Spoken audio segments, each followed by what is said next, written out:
Retour sur le plateau Equinoxoir. Deuxième partie, c'est le temps du débrief, toujours en compagnie de Élie Thiobman, Joseph René Mboutouzé, Maître Russell Tchomou et Maître Augustin Guifard. Maître Augustin Guifard, moi je crois qu'on va donner la parole au sage. Monsieur Élie Thiobman, quelle signification pour l'acte que la famille de Sonny Anderson a posé, c'est-à-dire inhumer l'enfant devant le domicile du bourreau? Comment comprendre ça? Je crois que cette réaction est difficile à expliquer parce que, vu la gravité de l'acte posé par, je dirais, le criminel, les parents n'avaient autre chose que de lui dire « prends ton cadavre ». C'est tout à fait normal parce que pour une histoire de 7000, si les parents peuvent dire attention, si l'enfant peut faire l'aveu et qu'il va jusque-là, vous voyez, Serge Alain, dans ce pays, nous nous trouvons face à un contexte et une situation où la vie n'a plus aucun sens et la mort devient quelque chose de quotidien. Donc j'estime que les parents qui ont choisi ainsi d'enterrer l'enfant, c'est un remboursement de ces 7000. Je crois aussi. Je voudrais René Mboutouzé.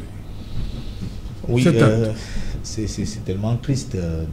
Perdre un jeune garçon pour une affaire de 7000 francs.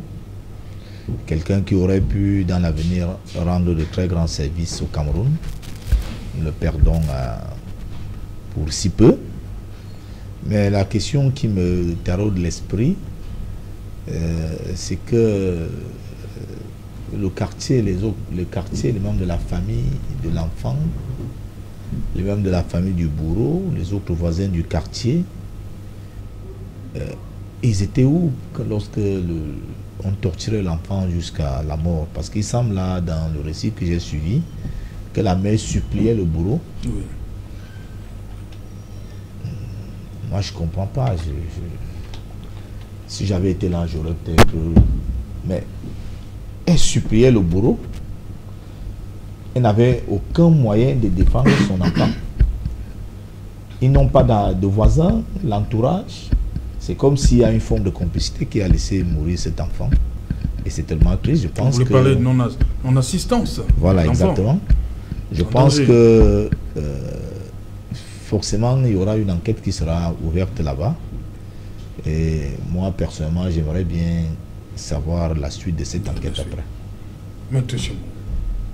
Maintenant, parlons un peu du droit dans cette affaire. Bien évidemment, comme en toute chose. Est-ce qu'on m'a dit, Joseph René Mboutouzé, est-ce qu'il n'y a pas eu non-assistance de Sonny Anderson en danger? Je partage son point de vue, c'est un point. C'est déjà regrettable pour la perte de ce jeune homme. Et j'adresse par cette occasion mes condoléances à sa famille. Et bien évidemment, il fallait poser un acte fort pendant que tous ces éléments étaient en train de se dérouler. On se pose la question de savoir pourquoi est-ce qu'il n'y a pas une intervention. Oui. On suit les témoignages, on voit quand même un grand-père physiquement stable qui pouvait quand même intervenir avec la maman. Et je note également que dans le reportage, on a un poste de gendarmerie. Puisque moi, j'ai la faiblesse de penser que lorsqu'il y a une situation d'insécurité ou de violence, il faut que les Camerounais aient la culture d'appeler les forces de l'ordre, qui parfois ne sont pas loin de nous, la police, la gendarmerie, les autorités traditionnelles. Elles sont là pour assurer notre sécurité quelquefois. C'est triste qu'il n'y ait pas eu cette intervention et c'est là où M. Mboutouzé a raison. Il y a une sorte de, permettez, une sorte de présomption de non-assistance à personne en danger, puisque les parents, les familles, les voisins auraient dû ménager. Comme dit Cédric, on a trimballé l'enfant dans la cour. Quand on suit les péripéties, c'est quand même c'est ahurissant. Comment on a pu laisser c'est ahurissant de voir que tout cet événement ait pu se dérouler devant certaines personnes et dans une sorte d'omerta, dans un silence total. C'est grave et c'est triste à la fois. Que Dieu ait son âme. Maître Nguefa, qu'est-ce qu'on fait? Qu'est-ce qu'on peut faire à ceux-là qui n'ont pas assisté à cet enfant ces derniers moments? Avant d'arriver à cela, comprenons d'abord la disproportionnalité. Oui. Parce qu'il y a eu un élément de provocation. Ce jeune qui vole, c'est 7000 francs, je crois que c'est le montant. Oui. Ça n'est pas bien. Celui-là qui revendique ces 7000 francs, s'il savait ce que l'État lui volait depuis presque 40 ans, il n'a que 30 ans. Je crois qu'il enterrerait le pays devant sa porte. Donc, qui va le défendre? Vous savez, moi, je l'ai dit, il y a 20 ans, mon devoir à l'oral, pour devenir avocat, c'est les défendre tous. Comment l'État peut voler? Voyez-vous, 180 milliards de prix. Non, est-ce que c'est l'État? Monsieur Mboutouzé, comment l'État? Est-ce que je peux achever? Qui est l'État? Joseph René Mboutouzé, permettez. Non, mais il faut pas laisser Qu'est-ce passer. qu'ils sont allergiques? Il ne faut pas laisser passer des choses. Permettez. Il Je vous en prie, je vous en prie. L'État lui vole. Comment l'État peut voler? Non, je vous en prie. Qui est l'État? C'est pas vous qui modérez. Je vous en prie. Vous savez, Quand son temps de parole. les 180 milliards de francs empruntés au fond, au FMI. Maître Ngefak, restons à... Oui. Non, je veux lui répondre. Non, c'est pas l'État. Restons à Ce sont Penka-Michel, je vous en prie. Oui, je reste à Penka-Michel. Ne mélangeons pas les choses. Je veux dire à tous ceux qui sont dans la même situation que cet assassin, que si on vous vole même le bœuf et que vous voyez, ce n'est rien par rapport à ce que l'État laxiste vous pique. Ça fait mal, mais référez-vous à la justice. Saisissez la police, saisissez la gendarmerie. Ne tuez pas. Parce que ceux-là que vous voulez tuer, ils ont volé pour se sauver. Alors que ceux qui vous volent pour vous faire du mal sont là et vous êtes impuissants. Apprenez à tolérer.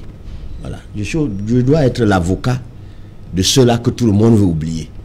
Parce que moi, le premier jour pour devenir avocat, mon sujet c'était les défendre tous.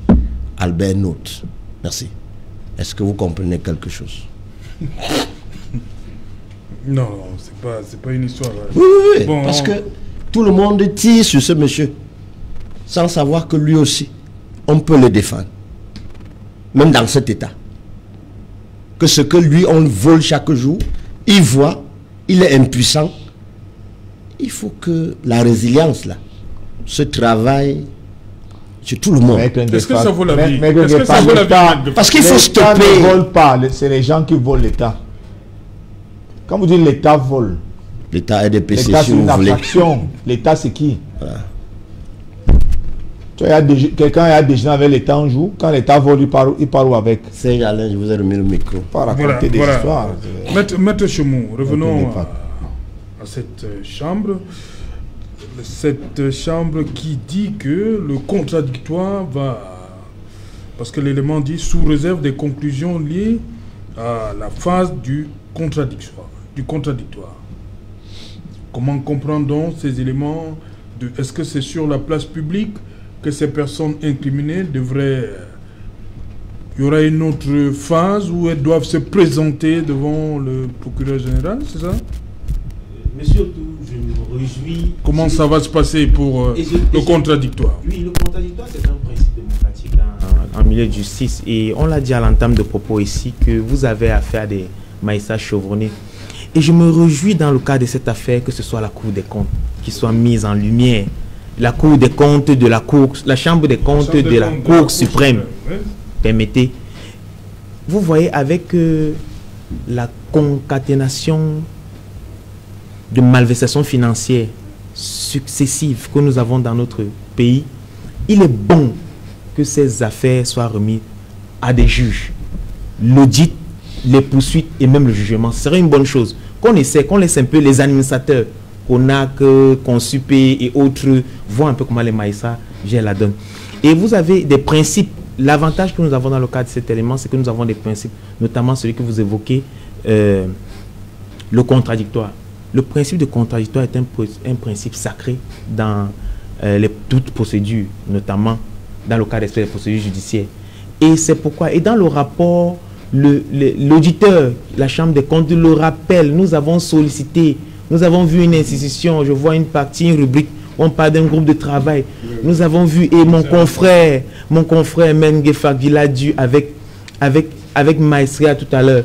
Il y a des tests qui parlent de publicité, le contradictoire, la publicité également, c'est cet élément qui surviendra. Et je me dis, Dès que le rapport sera fini, puisqu'on vous parle tout à l'heure que c'est un rapport tantôt provisoire, tantôt un pré-rapport, tantôt un substrat de tout l'audit, il est loisible, puisque la procédure n'est pas fermée. Quand on lit la loi 2003-005 qui régit la Chambre des comptes, on ne vous donne pas un timing. Donc il est loisible. À la date même où le rapport a été rendu public, chacune de ces institutions ou de ces autorités pouvait transmettre les documents justificatifs à cette chambre. Et pourquoi ne pas aussi renvoyer l'ascenseur en publiant, de telle manière que nous, le public, puisque nous qui sommes bénéficiaires de cette publicité, nous allons voir que telle rubrique du rapport qui évoquait ce point et à haute dépend bien évidemment du raisonnement de mon voisin, M. Boutou, que voilà ce que tel ministre ou tel directeur rapporte comme élément de preuve. C'est l'avantage du contradictoire. On confronte les moyens, les éléments d'accusation et de défense pour faire jaillir la vérité. Et qui est le bénéficiaire? Ce n'est pas l'honneur ou quelqu'un qu'on va voir en route qui sera vilipendé. Puisque lorsqu'on prend des responsabilités de gestion, on doit subir, on doit jouir des avantages et des inconvénients. Peut-être, n'en déplaise à M. Boutouzé, c'est l'autre inconvénient, mais toujours est-il que le contradictoire va faire jaillir la vérité et c'est le peuple camerounais qui en sortira fier de ce qu'il reviendra de ces 180 millions. Et je voulais préciser un autre élément.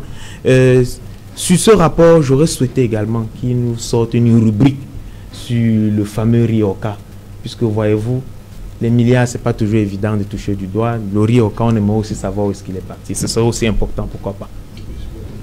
Maître Nkefa, oui, le rapport dit que le Minéduc et le Minépia n'ont pas répondu aux demandes de la Chambre. Ces deux départements ministériels s'exposent à quoi, oui, selon la loi? Ces gens-là, vous savez, la Chambre des comptes, dans le cadre de ses attributions, a deux fonctions. La première fonction, c'est la fonction de contrôle. La seconde fonction, c'est la fonction de jugement. Nous sommes dans le cadre de la première fonction de contrôle. Oui. Et quand on refuse de se faire contrôler? Lorsque vous refusez, ou bien vous êtes absent, ou bien vous vous abstenez de suivre la procédure de contrôle, vous allez répondre devant la procédure du contradictoire. Et puis là, me revient à l'idée une seule chose. Et c'est mon frère et ami Mboutouzé qui se plaint d'une chose. Le regard d'autrui qui vole la liberté de celui qui est mis en cause. Non. Chez nous, au village, on dit que si tu n'as pas mangé le haricot noir, ton ventre ne peut pas gonfler. Donc, il ne faut pas te soucier de ce que les autres vont dire. Si c'était cela, les annales de la justice camerounaise sont remplies de beaucoup de cas. Voyez-vous, Ngo Désiré, je suis le directeur Ngo Désiré, jurisprudence établie, avait construit l'immeuble de la CMPS que tout le monde voit devant la province à Douala. Coût de la réalisation de l'œuvre, certifié, photographié par le photographe du président de la République, RAS. Le coût de la réalisation, c'était 9 milliards 300 millions de francs. Mais pour torturer ses idées politiques, il a été accusé d'avoir détourné les 9 milliards 300 millions de francs alors que l'immeuble est debout. Voyez un peu ce que les yeux des autres fixaient sur lui. C'est-à-dire on l'accuse d'avoir volé l'objet que tout le monde le voit. Ces avocats ont démontré que le procès était ailleurs. Le juge a vu ce qu'il a vu et il a dit aussi que les 9 milliards 300 n'avaient pas été touchés parce qu'il s'était soumis à la procédure du contradictoire. Ne me posez pas la question de savoir pourquoi il est resté 15 ans en prison. Allez lire. Mon problème, c'est les 9 milliards 300 qui avaient été indiqués au premier jour et tous les médias de cabale contre lui avaient braqué les gros yeux sur lui et chacun avait dit sa part. Donc vous qui êtes indexé dans ce rapport, lisez la jurisprudence Ngo Désiré, toisez ses yeux, allez vous justifier mutatis mutandis, et s'il y a un procès caché, comme le président de la République nous a enseigné, les vrais motifs, s'ils sont cachés, vous irez en prison pour ceux. Mais le superflu là, vous allez démontrer. Donc, présumé innocent, ce rapport n'accable personne. Allez juste vous justifier, c'est tout. Voilà, Joseph René Boutouzi, je crois qu'on est rassuré. Présomption d'innocence jusque-là. Oui, il faut naturellement, juste à ce que les uns et les autres aillent se justifier. Que la condamnation ne soit prononcée. Oui. Vous êtes supposé être innocent. Oui. Je crois que c'est le juge qui établit la culpabilité. Donc, et c'est ça mon inquiétude dès le début. Parce que, je le redis ici, des gens qui ont mis le rapport dans les réseaux sociaux et le mettaient à destination de l'opinion. Voilà, quand je parlais de la haine contre l'élitisme, ce n'est pas que c'est ceux qui ont fait le rapport d'audit qui détestent l'élitisme, mais c'est ceux pour qui le rapport est destiné, c'est-à-dire... les personnes incriminées? Non, pas les personnes incriminées, l'opinion publique de façon globale. Voilà, c'est eux qui c'est la coule douce maintenant. Parce que beaucoup, aujourd'hui, ne les prennent même plus pour des présumés innocents. Beaucoup sont déjà condamnés. Vous avez vu la liste des prestataires qui a été publiée par le secrétaire d'État à la santé publique, Ali Mayatou. Mais moi, j'ai vu des gens qui partaient lire ces prestataires avec les montants de marché et qui jubilaient, qui disaient que voilà, ils ont gagné des marchés de centaines de millions. Ils vont maintenant vomir cet argent. Ils n'ont même pas vérifié est-ce que ça a été livré ou pas. C'est-à-dire le seul fait qu'ils voient la liste et voient que X a eu un marché de 300 millions, c'est suffisant. Voilà, c'est suffisant pour que si on peut le mettre sur le poteau demain, les gens vont applaudir. Et c'est ça qui pose le problème avec ce rapport, qui n'est donc pas définitif, mais qui a déjà auprès de l'opinion condamné certaines personnes. Et je dis, même quand ils vont se justifier, ça sera difficile pour que l'opinion les pardonne. Ok. Élitement, ce rapport... Écoutez, moi je suis surpris de voir comment M. Mboutou a pu faire un sondage d'opinion pour en être autant sûr et de savoir qu'on a déjà condamné des gens. Il s'agit ici tout simplement d'un document demandé et d'une photographie d'une situation à un instant donné. Il est possible que le mois prochain, la même photographie nous donne une situation différente, tout simplement parce que tous les intervenants se seront présentés pour donner des preuves. Oui. Lorsqu'on fait un audit, l'auditeur doit faire des constats et ressortir les non-conformités. Et chaque fois qu'il a une non-conformité, il explique pourquoi, suivant la norme qu'il utilise. Mais quand il a expliqué pourquoi la non-conformité, il demande à la personne auditée d'apporter ou de justifier sa non-conformité. On en est là, M. Mboutou. Mais vous connaissez ce qu'on appelle la vindicte populaire. S'il vous plaît. Quand on crie là au voleur, s'il vous plaît.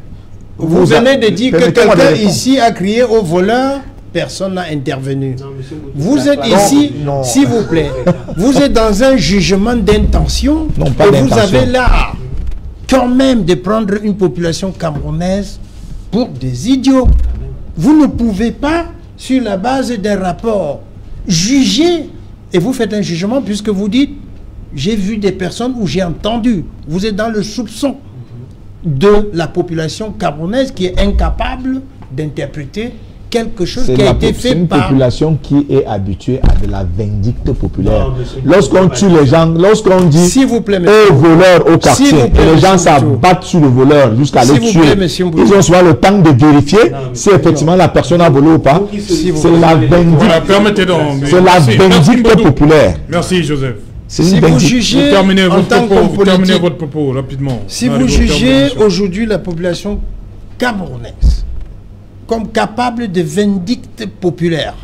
Je crois quand même que vous êtes un homme politique. Non, une partie. Ah, merci déjà de faire la nuance. Parce que tout à l'heure, vous avez déjà fait un sondage, vous avez donné un pourcentage, mais croyez-moi, le pourcentage que s'il vous plaît, croyez-moi, le rapport qui vient d'être fait est fait par la Chambre des comptes, qui est une des institutions de la République. Et la Chambre des comptes ne l'a pas rendu public. S'il vous plaît, vous avez l'art de nous dire ici de respecter les institutions. De grâce, respectez avant que la justice ne prenne les choses en main. Voilà. Est-ce que la Chambre des comptes a rendu ils ont mangé le haricot noir. Voilà, merci. Merci, Maître Gefranc. C'est Alain, merci. Le haricot rouge ne fait pas gonfler le ventre, c'est ça? Chacun a le haricot de son village qui témoigne de tout. Voilà. Merci Elie Tchepma d'être venu. Merci beaucoup. Merci Maître Chemon. Merci Monsieur To. Joseph René Mboutouzé. Merci. Oui, c'est moi qui vous remercie, Serge Alain. Voilà. Madame, Monsieur, nous sommes arrivés au terme de ce premier numéro de la semaine. Bonsoir, nos maillots.